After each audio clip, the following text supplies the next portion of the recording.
Viewers, you're watching the Hard Facts brought to you from the CNN News 18 Federal Bank Prime Time studio.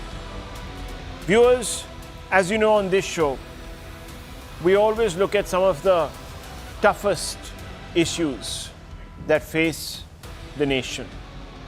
I don't run away, viewers, from matters that could very easily turn controversial. This is because, viewers, this show is underpinned by hard facts. And the hard facts are the basis of every robust argument.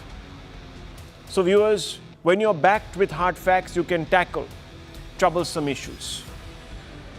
And therefore, viewers, tonight, we're going to ask some questions which many people might find uncomfortable. But they are being prompted, viewers, not from my mind, but from the order of the Allahabad High Court.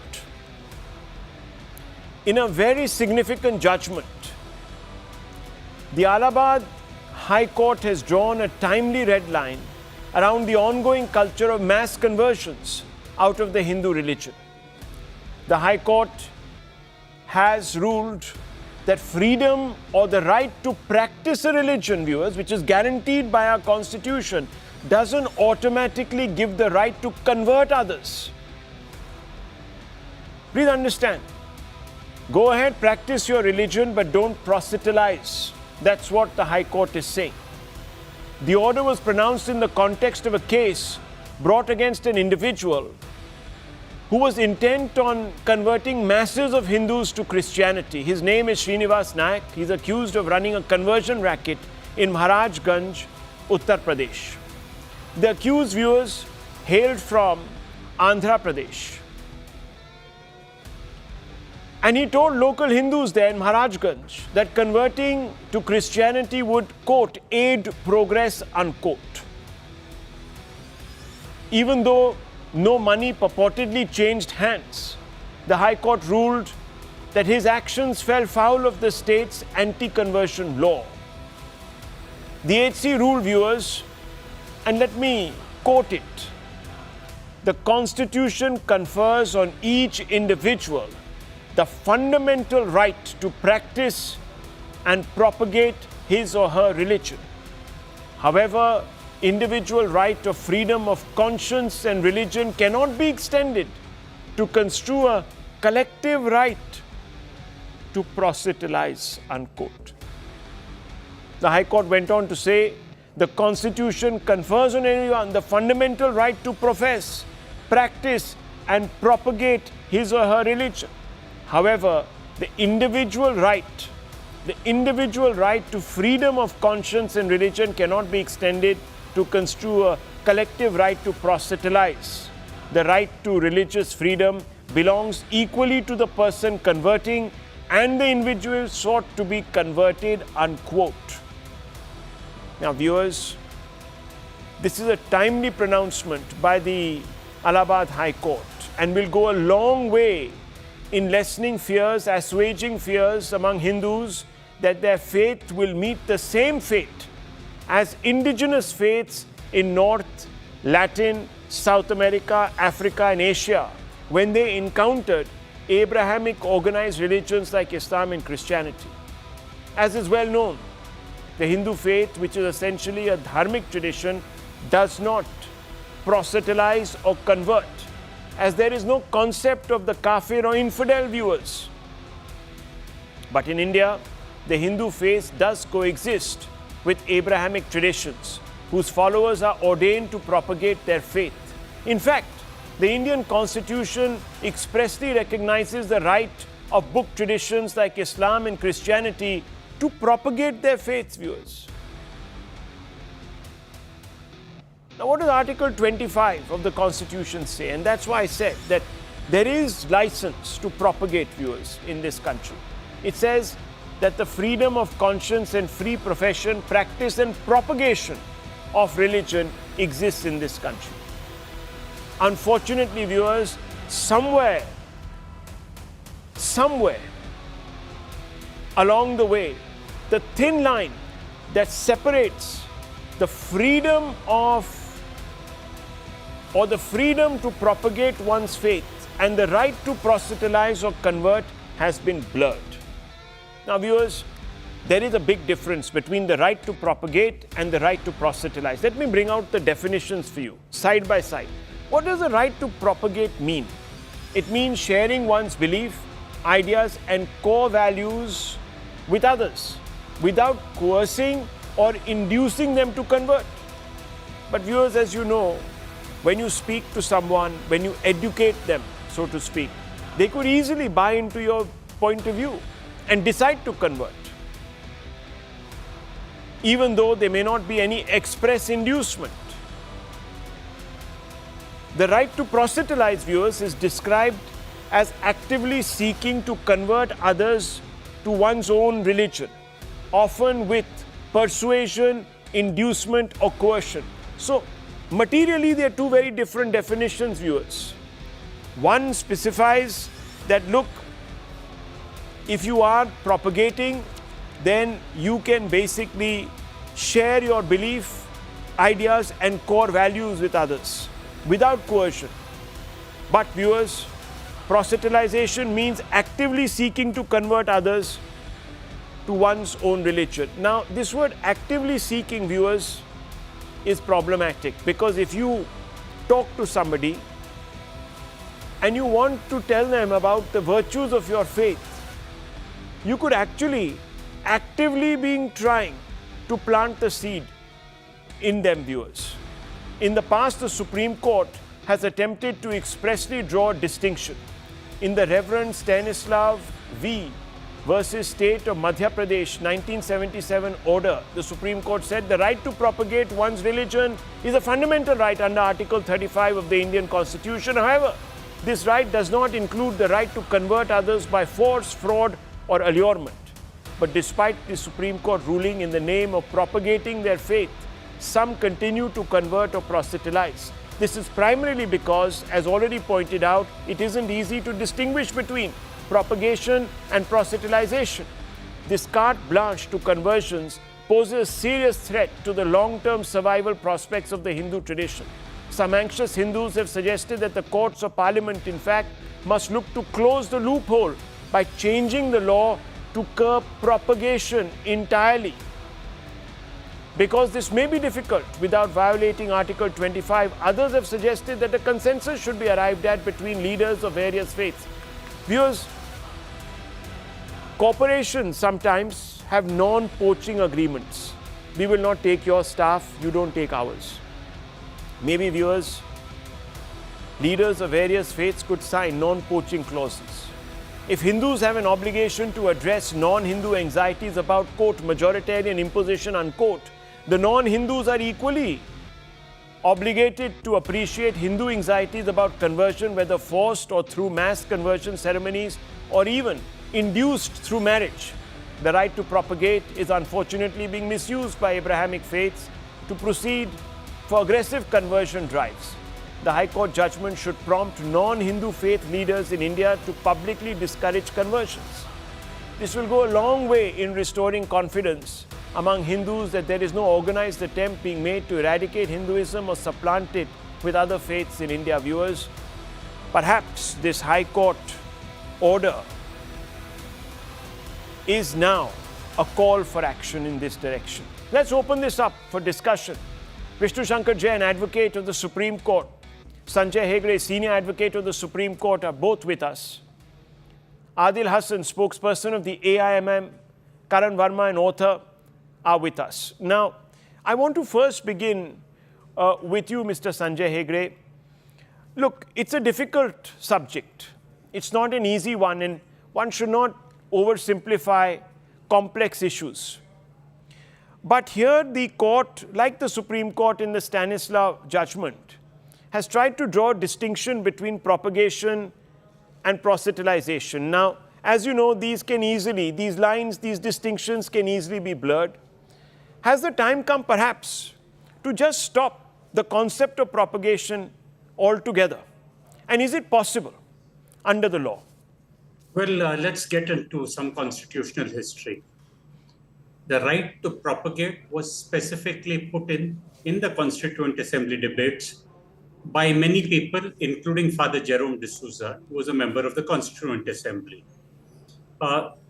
The point is that ultimately, as you yourself said, that faiths are propagated when you tell people, this is my faith, this is the way I seek salvation.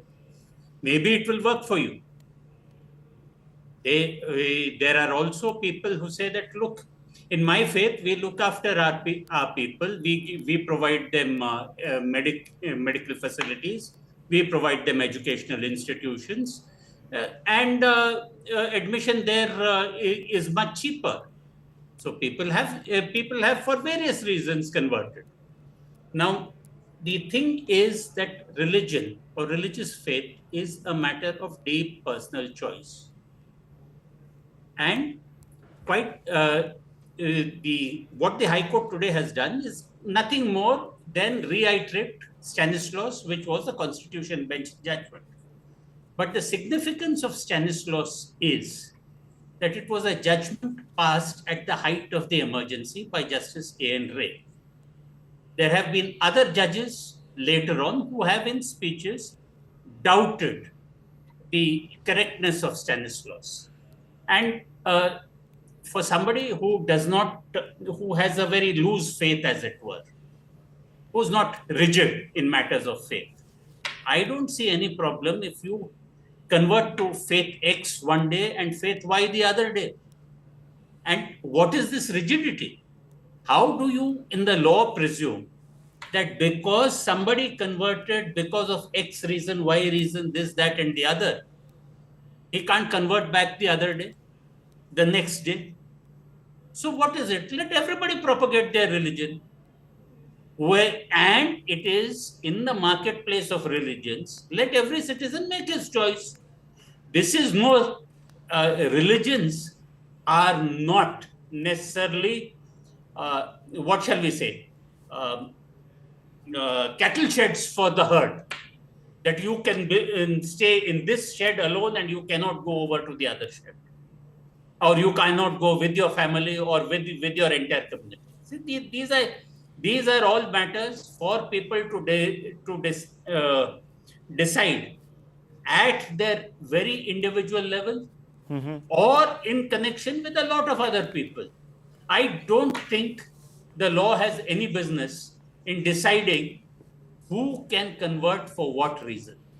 On that point, since you brought up the marketplace, and I want to bring in now Vishnu Shankar Jain also, but not before I come back to you, and hopefully you can sort of clarify this. Since you brought out a marketplace, in marketplace, there is what is known as a level playing field between products. Let's put it like that. So if you were to reduce religions to products or ideas that can be sort of, acquired, let's say, loosely, then the Hindu faith or the Hindu tradition suffers because it is not organized. It's not like, let's say, Pepsi or Coke.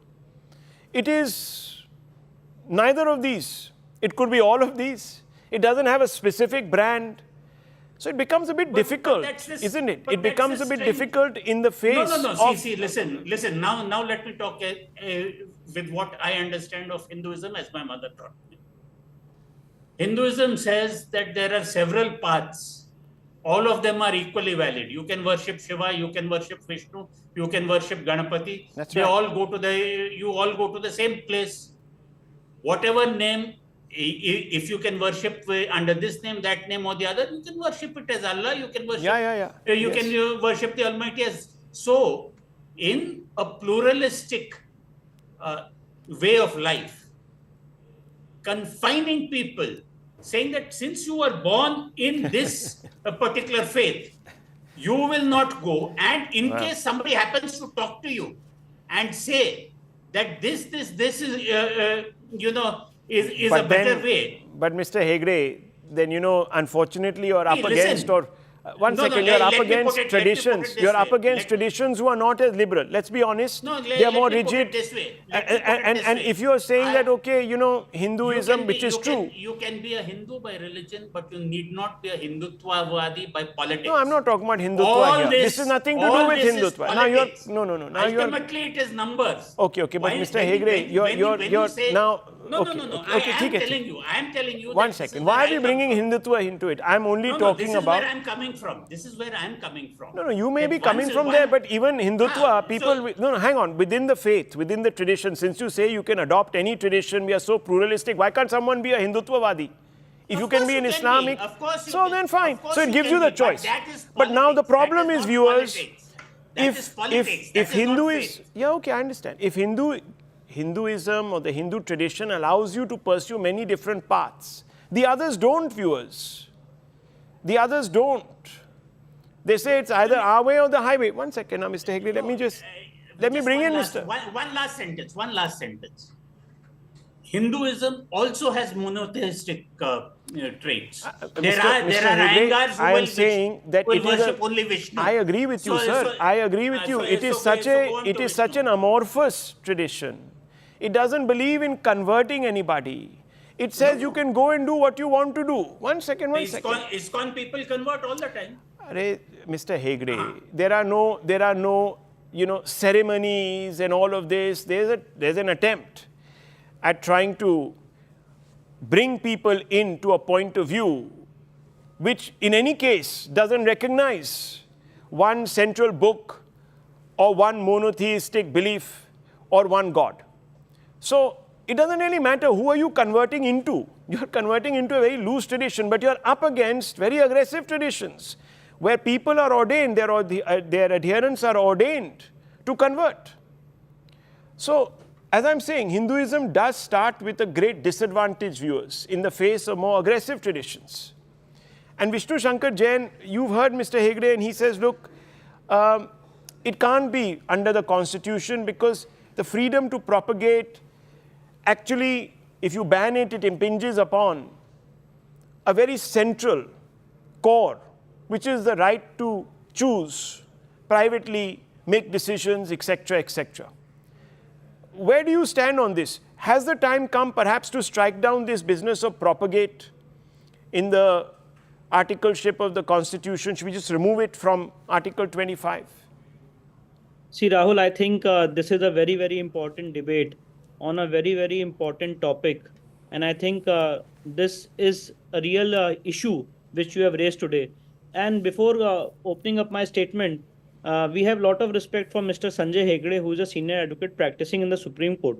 But during his remarks, Mr. Hegde has said that Hinduism also includes the Abrahamic faiths, that can also be a path by which... monotheistic. I said yes, monotheistic. Only Vishnu, the Iyengars. Just a minute. Let me finish my point. See, the point is this. I don't know what is the understanding Mr. Hegde has about. Let me finish, sir.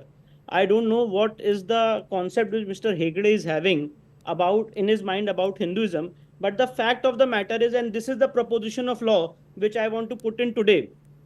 Proposition of law is very, very straight, which the Honorable Supreme Court has said, and which Mr. Hegde also knows, that no right in the Constitution is an absolute right. So, if you have a right to propagate, it is subject to various checks. It is subject to public order, health and morality. Now, let me come to a very, very important enactment which the Uttar Pradesh government has brought in 2021. And what is the check, Rahul? The check is under section 2A of allurement.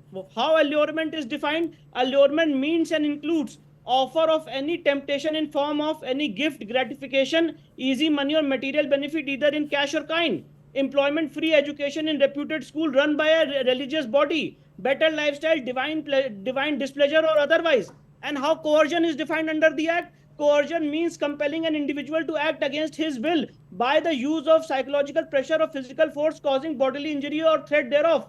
And Rahul, these are the factors on which the UP Act 2021 has been legislated. And I think every legal luminary in this country will agree on this proposition that even if you have a right to propagate, you do not have a right to convert anybody by coercion or undue influence or by fraudulent means. In fact, Rahul, in this act, under section 2E of the act, fraudulent means has also been defined, which says includes impersonation of any kind by false name, surname, religious symbol or otherwise. And the very, very important part is that my Lord Honorable Mr. Justice Rohit Ranjan Agarwal, in this judgment at paragraph number 15 has held that the constitutional clearly, and I'm quoting it, the constitution clearly envisages and permits its citizens right to freedom of religion in respect to their professing, practicing and propagating its religion. It does not, please underline this line, it does not allow or permit any citizen to convert any citizen from one religion to another religion. This is what the Honorable High Court has held. So, Rahul, the proposition of law is very, very clear that even if you have a right to propagate your religion, but you cannot convert anybody by coercion, undue influence, fraudulent means, and you do not have a right to convert anybody. In fact, in this UP legislation, en masse conversion is also made a punishable offense. So, in this background, this particular case has risen. And Rahul, I must also highlight and flag on this show today that we have to trace into this nexus of funding of this conversion and these missionaries who are doing conversion on en masse level. I am having first-hand data so far as Chhattisgarh and various states of this country are concerned, where en masse conversion is happening. And that is what the Honorable High Court has highlighted, that if this kind of activities are allowed to go on in this country, one day the majority population will become a minority population. So on this issue, let me just bring in the AIMM's Mr. Hassan also, and of course Karan Verma. Mr. Hassan, there are anxieties. And there are of course anxieties amongst Muslims or non-Hindus, let's put it like that, about majoritarian imposition. That, the Hindus will dominate. Now, in the interest of reciprocity, since we accept that you have anxieties, the non-Hindus are equally obligated to appreciate Hindu anxieties about conversion. Now, you've heard Mr. Jain say that, look, one day the majority will become a minority because we are up against faiths that are aggressive, that want to convert, etc., to their cause. Nothing wrong, according to the Constitution, you're allowed to propagate, but it's very difficult, as I said, to distinguish between propagation and, allurements, this, that, the other. It's very difficult. So I want to ask you, sir,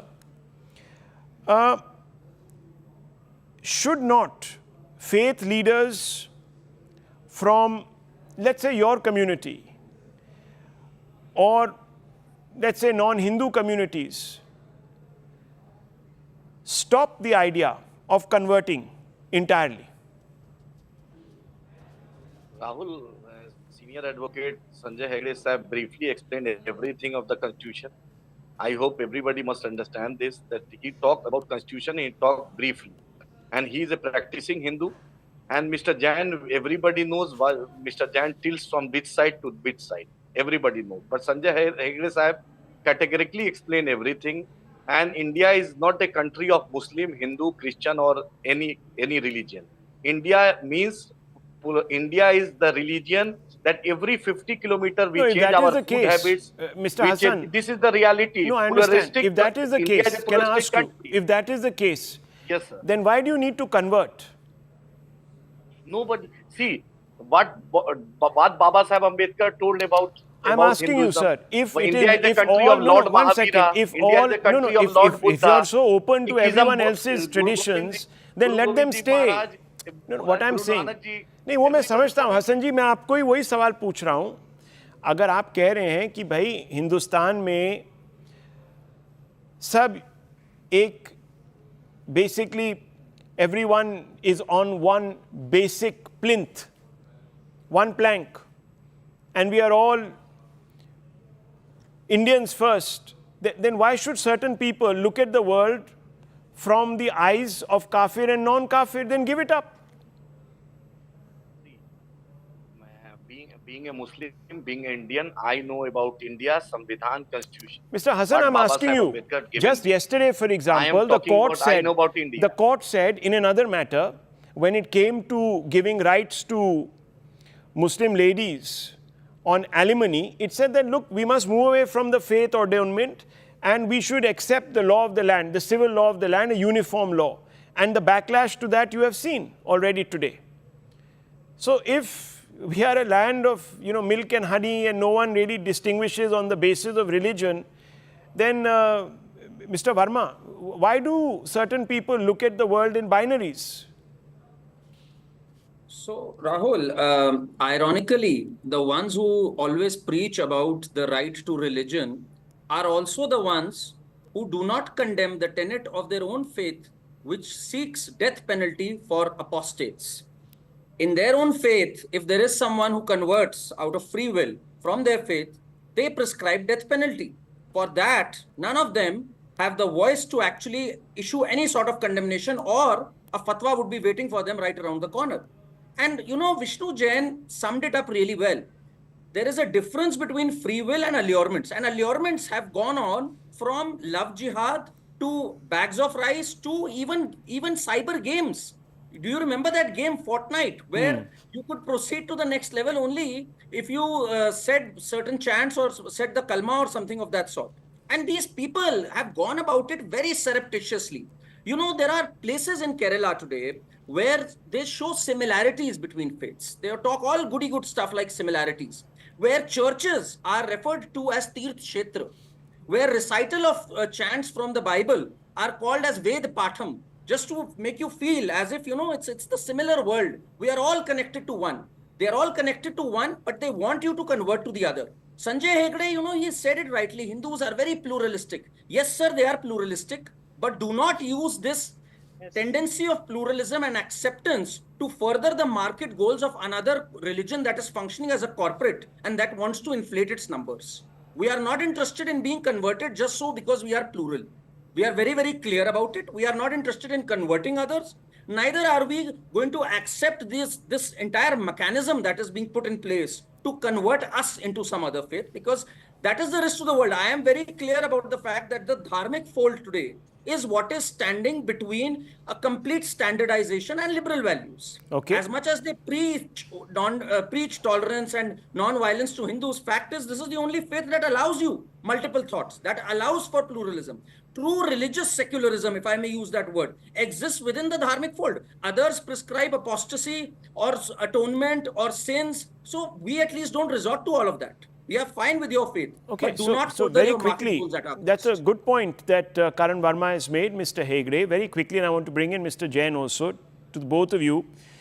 So it isn't clearly a level playing field, Mr. Hegde. Hinduism is doomed to frit away because propagation has become a cover for proselytization. It's dealing with religions that don't play by the same rules, Mr. Hegde. So something needs to change. Hinduism has survived Aurangzeb. Hinduism survived the British Empire. Hinduism is never under threat. The Hindu mind is Catholic, can take over a whole host of contradictions and everything. Okay. So listen. Okay. I'll tell you who is under threat. The threat will be a particular kind of priestly class who says that, you see, the number of people coming to my temple will come down. Therefore, everybody who was born within it must be within it. The thing is, Let's Hinduism, not generalize. Just a Let's minute. not generalize, Just a Mr. minute. Hegde. Don't interrupt. Hinduism is also has atheists. It has agnostics. It has a I understand all that. You have made that point. We are also saying, but it isn't a level playing field, because on the other side, there is nothing called an atheist. Either you belong or you die, unfortunately. Some of them have even edicts to that effect. So, Mr. Shankar Jain, I want to understand, how do we protect this beautiful tradition, which will come under pressure, and it has in different parts of the country. Demographic change is rampant in certain parts of the country. You know this. Why hide and run away from it? See, Rahul, the situation is very, very serious, and it is not as simple as Mr. Hegde is pointing out, that it is not a concern of a priest, sir, that he will be concerned that the numbers of devotees will lessen. It is not just that, sir. It is much more serious and much more egregious. Please try to appreciate that. All right, Hinduism has survived Aurangzeb's era, but Hinduism has survived Aurangzeb's era by giving jizya. Hinduism has survived Mughal rule by seeing that their temples were demolished. Do you want to see the same Hinduism being surviving in today's constitutional era? Being a practicing advocate in the Supreme Court, sir, being a senior advocate. Today the fact it's easy for you to say that, Mr. Hegde. You have to be open to someone else's Hinduism also. No. So You can't just say, my Hinduism is different. Anyhow, viewers, as I told you, this is a difficult subject. This is a difficult subject, but let me stick my neck out. Let me stick my neck out. Let me stick my neck out. I think, viewers, the time has come to relook at the law. Fundamentally relook at the Article 25 and the wordings of that article.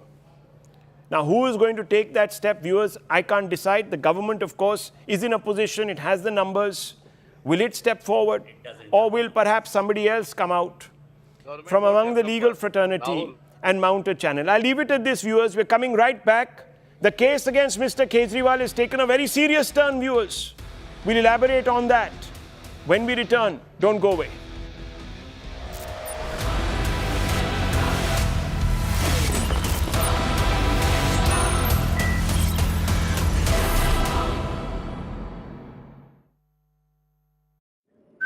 So all of these are crucial aspects. This, in fact, once the MLC elections are done, is where we'll be able to understand the kind of support, or how much is the weight to all of these rumors that have been making rounds in the political circles.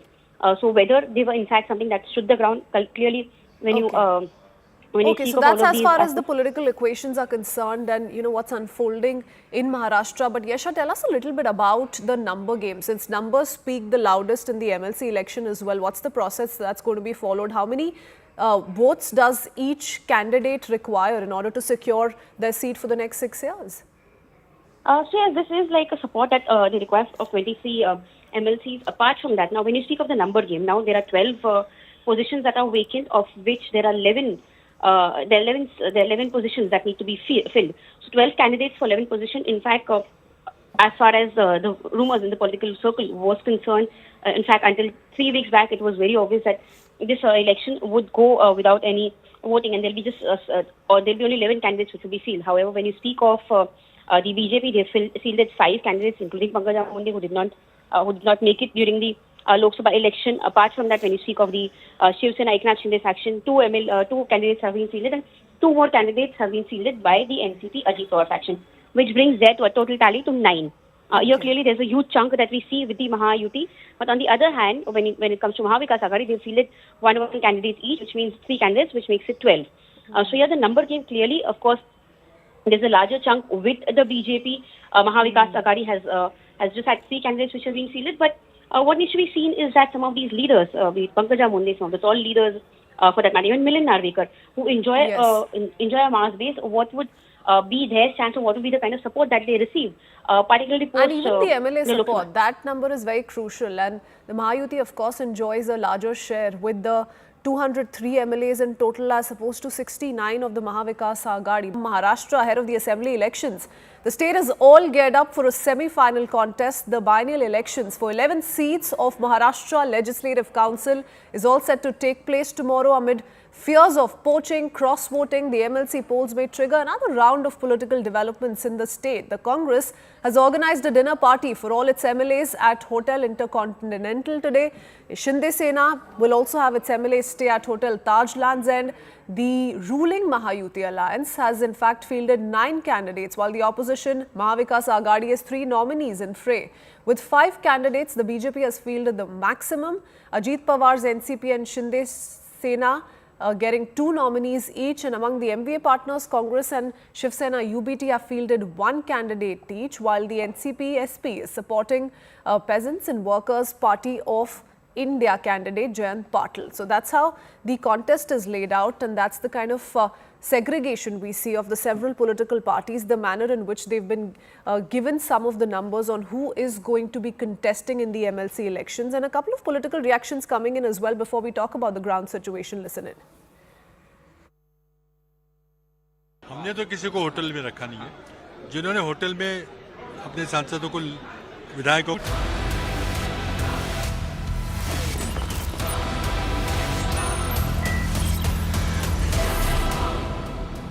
Viewers, the ED complaint against Mr. Kejriwal, which is also seen in normal parlance as a charge sheet, a close reading of that throws up many more facets, viewers, of the case that were previously unknown.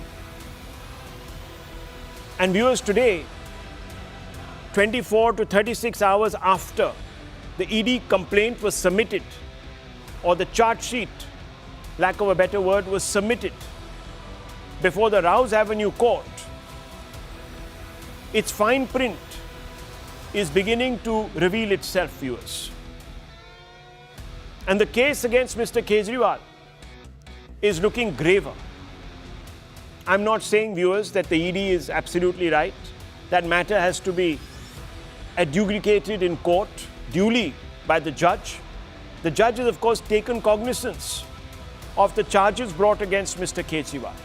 But when we were going through the fine print, it has turned out that, viewers, it's not just accepting kickbacks.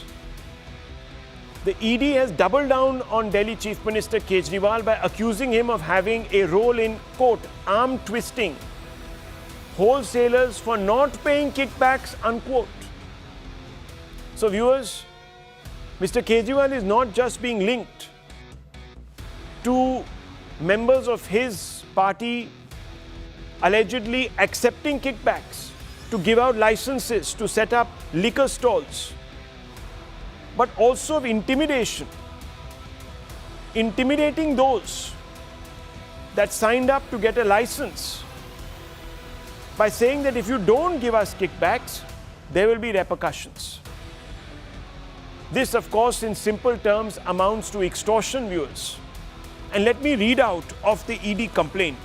And this is important, viewers. It will come up on your screens, but let me just go through it chapter by and verse, because I don't want to make any mistakes.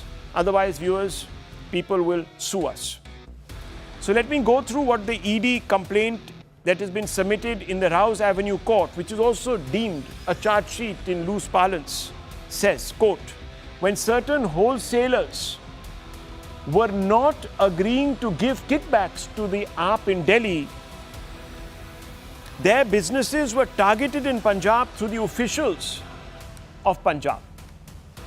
MS Mahadev Liquor, the third biggest wholesaler in Delhi, which has stakes in MS Deepa Chadda, was not paying kickbacks.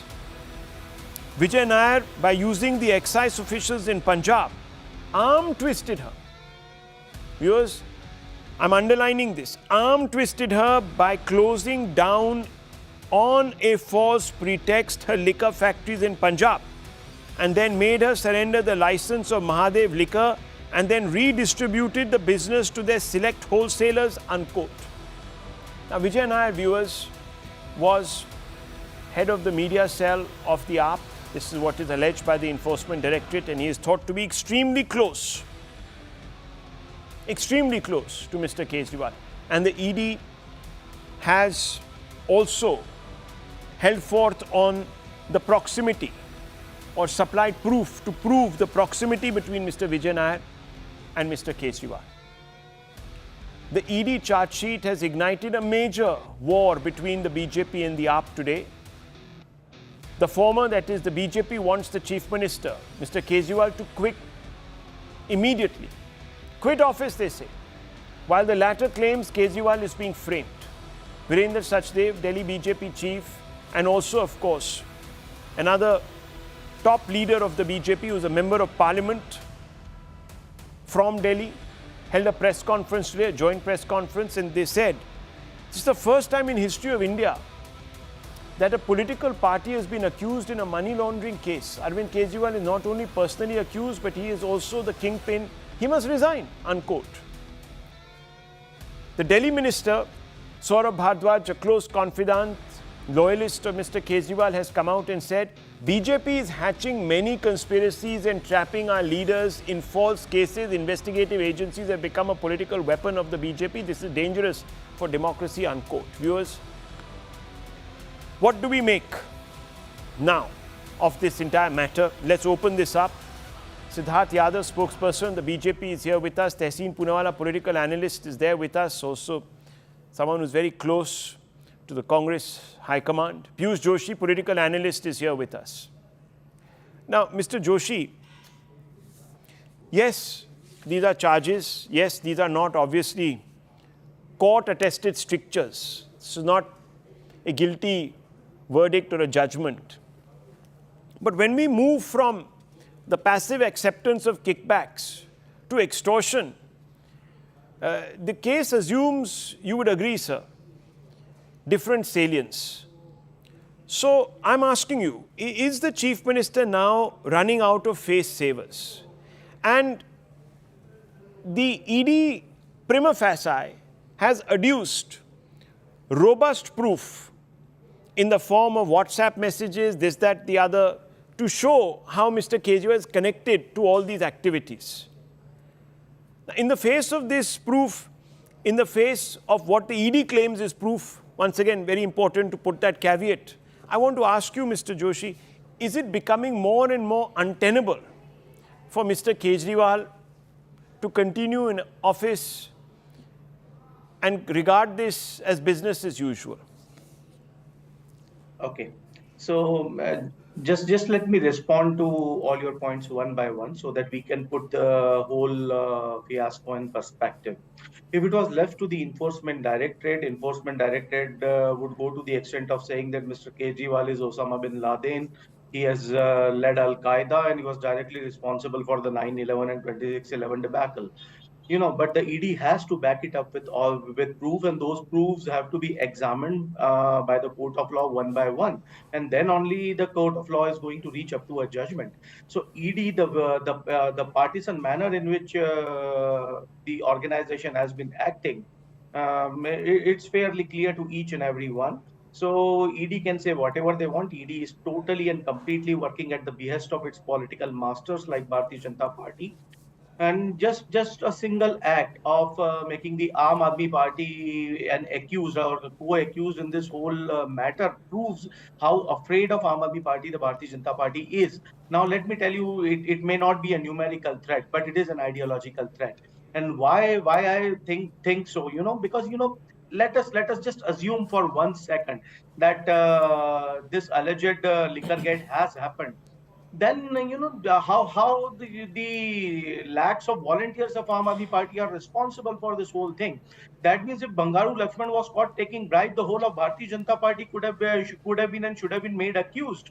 There the proof was there in black and white for each and everyone to see. The cash was exchanging hands. Here, all we are dwelling into a realm of an alleged money trail. The proofs of which are yet to be found by the Enforcement Directorate.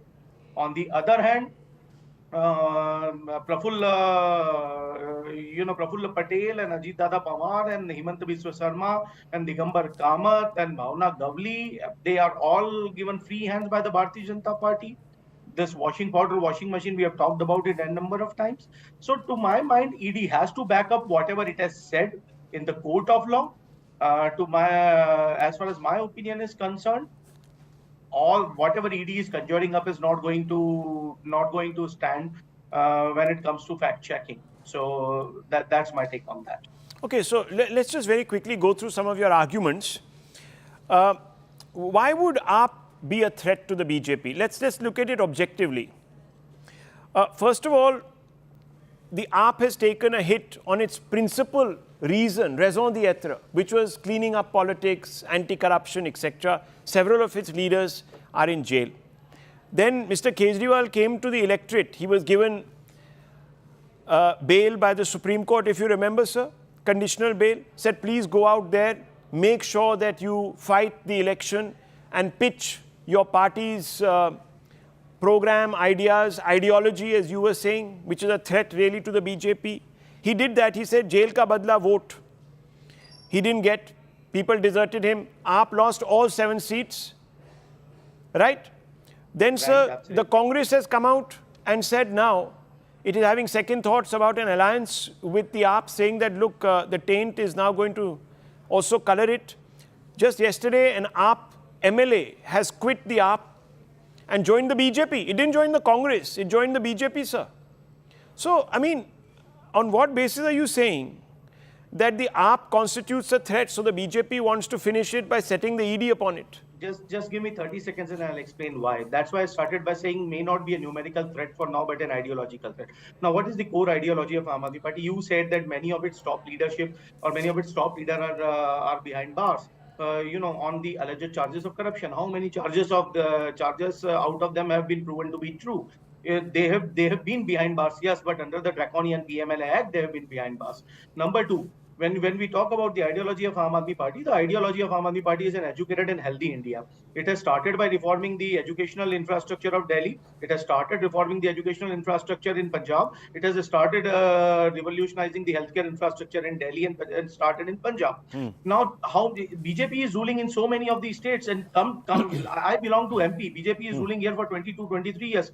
Come, let me take you around the schools of Madhya Pradesh. That's okay. That we're going down a different route now, Mr. Joshi. You said ideology, right? It's an ideological threat. India, educated and healthy. So viewers, now just think about this. Let me ask you, Mr. Joshi, before I open this up, I don't want to hog anyone's time and space. I just want to ask you this. How do you test the potency of an ideology? You test it by seeing how many people are converting to it. Yes, sir? Right? You'd agree? Democratic system, yes. Okay, so viewers, look what happened to the Aam Aadmi Party in Punjab, where it is in government, where in fact it has the levers of power. It was hoping to win all 13 seats, viewers. How many did it win in the end? Look at the number. Its vote share collapsed. There is a difference. One second. No, sir. When you go to a person, and say, vote for me because I'm clean, and the person refuses to, it shows that your ideology is also taking a beating. There is a big difference between temporary setbacks and permanent defeat. Okay, permanently and permanent. Okay, fair enough. Okay, I understand. I understand. You're right. They are strengthened over decades and centuries. I understand. You're right. You know, the BJP also came down to 2 seats in parliament. You're right. Their ideology, they stuck by it and they jumped back. And today they've been in power for 2 terms and going into their 3rd term, which they have already. So, yes, you can argue this point. But viewers, the BJP, all through viewers, let's remember, did not see their presidents or their party supremos in jail. And when one L.K. Advani, in one very important Jain Hawala Diaries case, was viewers accused, what did he do? He said, I will not contest the elections. I will step down from my post, and once I am declared not guilty, I will step back, which is exactly what happened, viewers. Aam Aadmi Party is not doing that. Mr. Kejriwal is not doing that. He's not stepping aside. He's saying, okay, I'll quit, but if I am absolved, I'll come right back.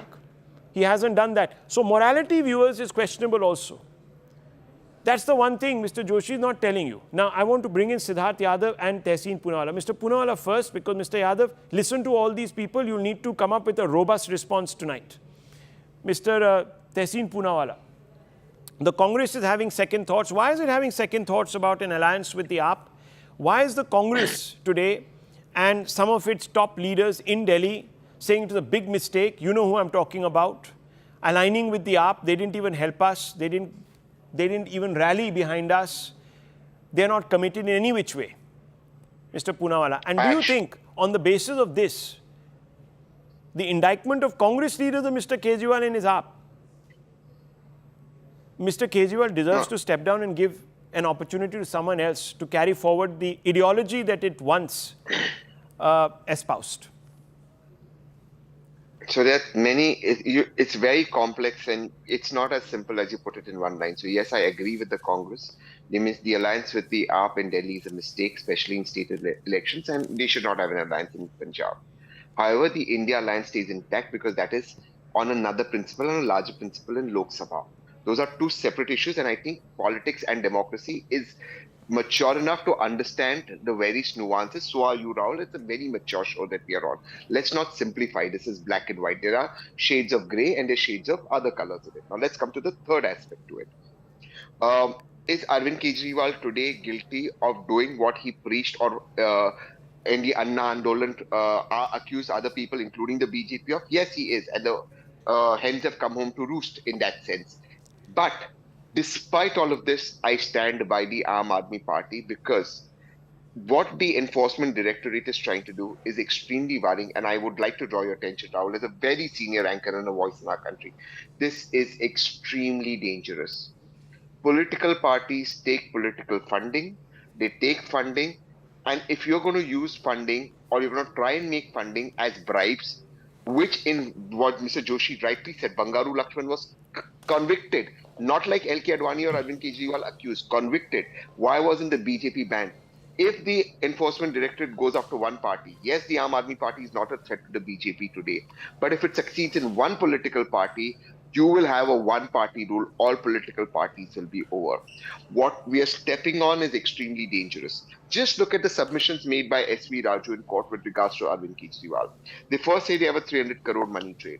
Then they say the money trail yet has to be established. Then they say the money did not come to Arvind Kejriwal, hence there's no recovery of money, but went to the party.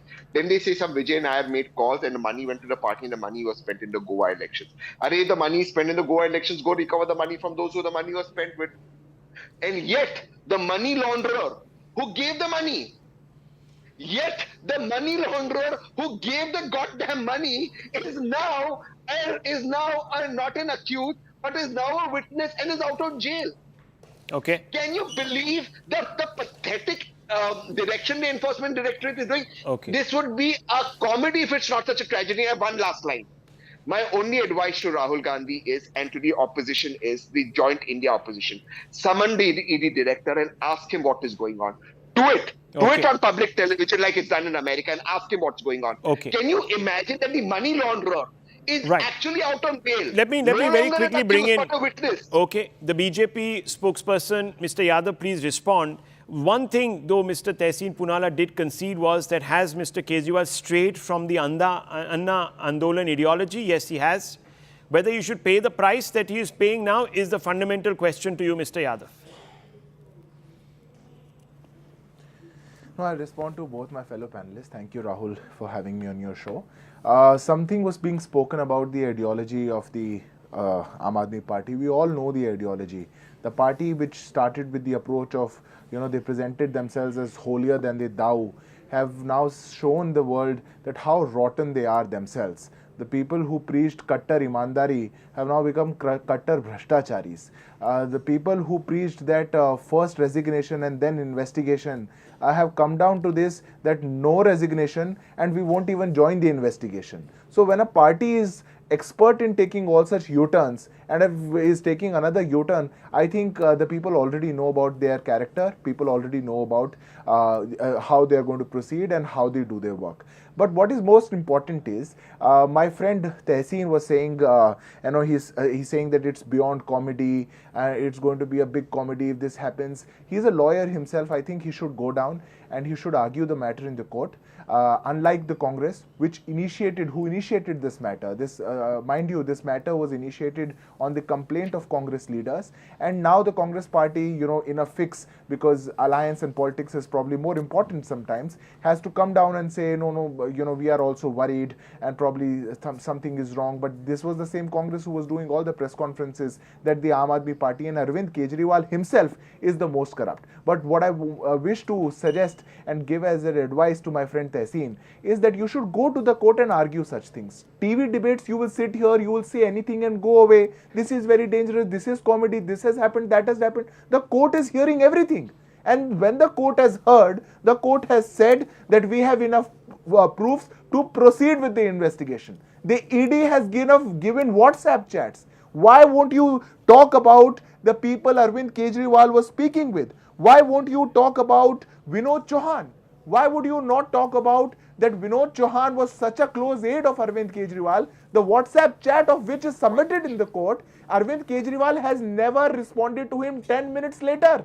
So one guy who says something in 8 minutes, 6 minutes, 3 minutes, the Chief Minister of Delhi responds, and he is the one who has been taking the money. The money trail is established. The ED has given. Arvind Kejriwal is the accused, and the first time in the history, one political party which has used the proceeds of crime is also the accused. Now that accused, you were saying it's very dangerous, it has started to happen and this and that.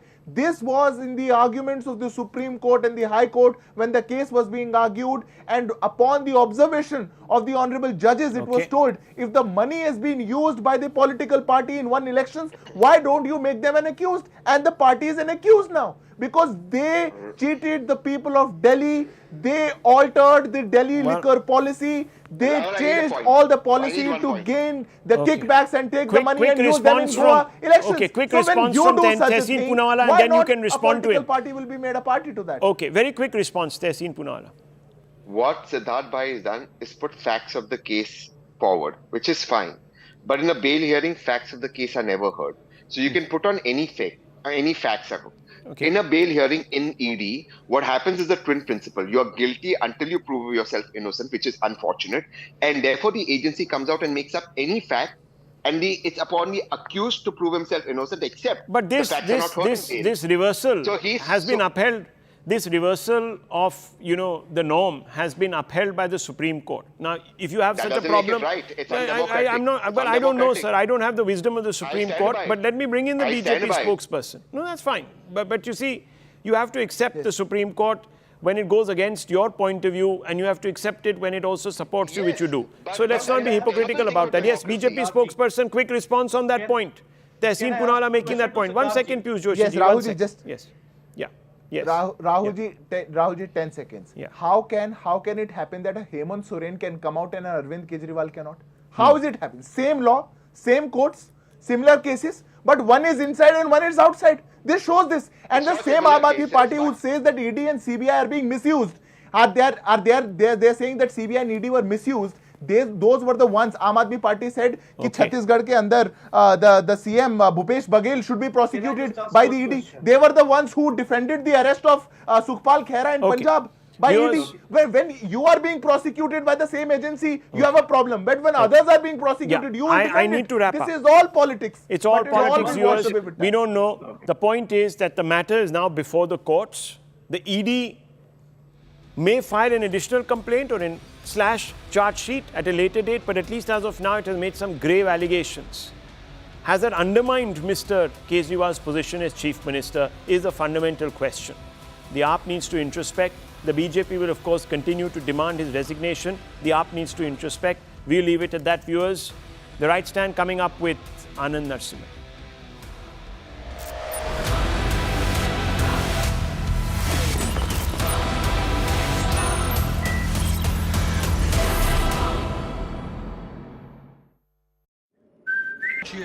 हमें कोई hotel ले जाने की जरूरत नहीं है. So Prithviraj Chavan says we don't feel the need to camp any of our nominees in hotels, any of our members in hotels, any of our politicians. Anywhere in Maharashtra, we're not really fearing any poaching bids. But the political situation, viewers, in Maharashtra has remained volatile since 2019 assembly elections, with the state seeing collapse of 2 governments so far, swearing in of 3 chief ministers. That's happened. In fact, it was a little over 2 years ago that the MLC elections saw cross-voting in the then ruling Mahavikas Aghadi government, which, remember, comprised of the Congress, Undivided Shiv Sena and the NCP. And this in favor of the BJP. This was considered as the first step towards the collapse of the Uddhav Thackeray-led government, is why there are so many fears attached to the MLC elections this time around. But let me take in a word from Preeti, my colleague, joining us live with more details. Preeti, it's an important election tomorrow.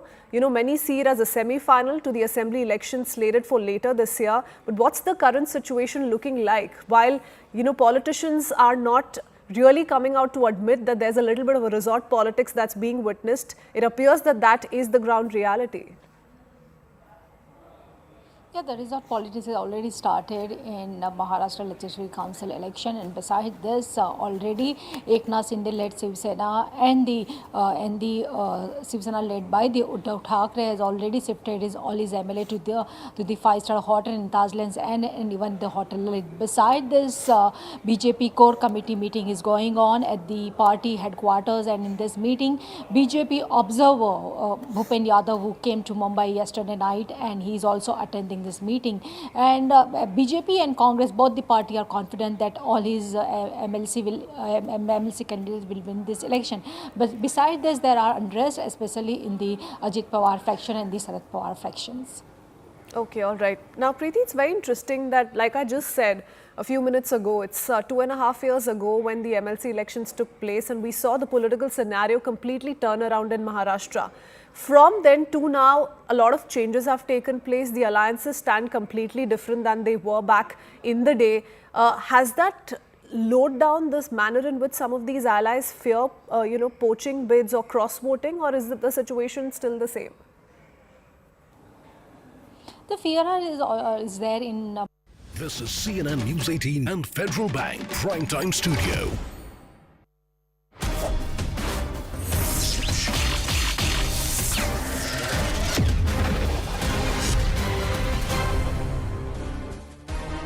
Namaste, Jai Hind, and welcome to this edition of The Right Stand. I'm Anand Narsimhan, coming to you live from the CNN News 18 and Federal Bank Primetime Studios.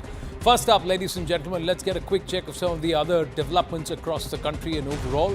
Now, a State Bank of India report has claimed that Bharat has created 12.5 crore jobs during the FY 14 to 23 period compared to only 2.9 crore jobs during the FY 04 to 14 period. Additionally, a total employment reported by micro, small and medium enterprises registered with the MSME ministry has crossed the 20 crore mark. So somewhere the government is trying to say, yes, we have created jobs over the last 10 years and far more than what was created in the previous 10-year period.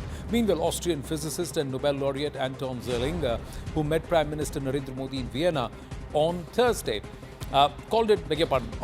Wednesday, called the Indian Prime Minister a very spiritual person. He said that this is a feature which more leaders in the world should imbibe and should have today. Indian origin Shivani Raja has become the first Conservative MP to win the Leicester East seat in 37 years. This victory was marked by a symbolic oath-taking ceremony as she swore her allegiance to the United Kingdom Parliament or the UK Parliament on the sacred Bhagavad Gita. She was not alone. Another Conservative MP, Bob Blackman, took oath of allegiance to King Charles by holding the King James's Bible in one hand and the Bhagavad Gita in the other.